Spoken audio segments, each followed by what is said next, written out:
Mathématiques financières, exercice corrigé autour des emprunts. Premier exercice.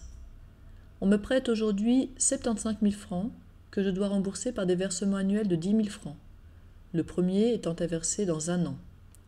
Le taux d'intérêt est de 4% par an. Combien de versements devrais-je payer et quel versement supplémentaire devrais-je verser un an après mon dernier versement de 10 000 francs?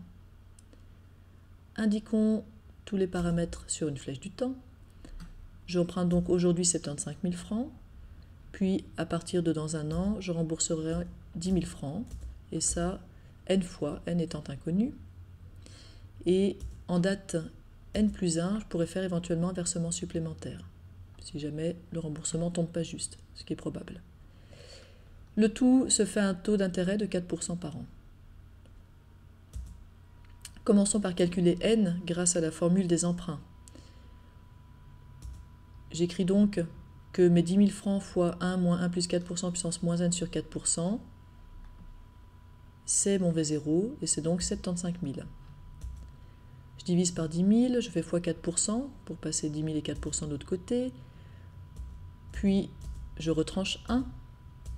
J'obtiens moins 1 plus 4% puissance moins n égale, etc. Je rappelle que ce que je veux, c'est isoler n.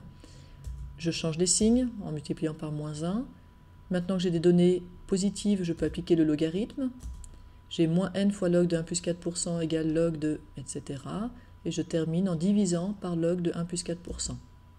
Moins n égale log de 1 moins 75 000 fois 4% sur 10 000, divisé par log de 1 plus 4%.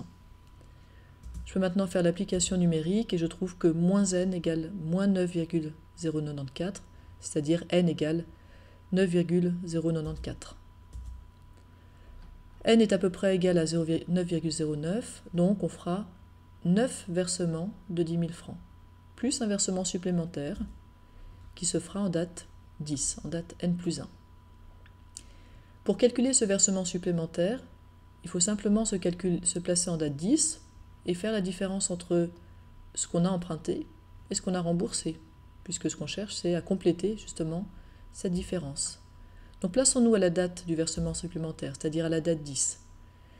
À la date 10, la somme empruntée, il suffit de l'actualiser, elle est de E10 égale 75 000 francs fois 1 plus 4% puissance 10, puisque je dois ajouter 10 périodes d'intérêt. La somme remboursée, actualisée à la date 10, un petit peu plus compliqué. Je peux commencer par calculer la somme remboursée à la date 9 grâce à ma formule du grand A, qui me donne ce que valent mes remboursements de 10 000 francs au moment du dernier versement, donc à la date 9. C'est 10 000 fois 1 plus 4% puissance 9 moins 1 sur 4%, et je trouve à peu près 105 827.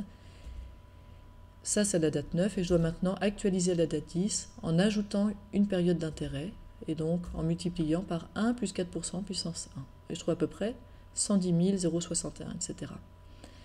Donc ce que j'ai emprunté, c'est à peu près 111 000. Ce que j'ai remboursé, c'est à peu près 110 000. Et donc le versement supplémentaire, tout ça étant la date 10, le versement supplémentaire, c'est simplement la différence entre les deux.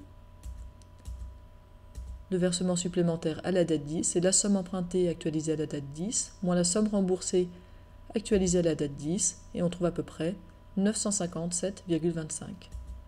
Conclusion, il faudra faire 9 versements de 10 000 francs, plus un versement supplémentaire de 957,25 francs, une année après le dernier versement de 10 000 francs, c'est-à-dire en date 10.